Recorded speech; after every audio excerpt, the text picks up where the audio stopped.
What happened to your phone, you said, sir? I was in jail. I had my girlfriend putting the password in. I guess she was putting in password she thought was correct before I even told her about it. So it ended up locking. I came home. I didn't know the right password either because I changed it right before I went to jail. Now it's locked. Don't worry. I got you. Appreciate you. Connect your USB cable. Press and release volume up button. Press and release volume down button. Press and hold the power button until you see the item logo appears. This is what you have to see it. Open iTunes on your PC. Connect your USB cable.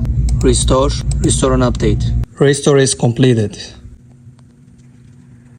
Your phone is ready, sir. But boy. You got one problem. It got an iCloud, so make sure you know your iCloud.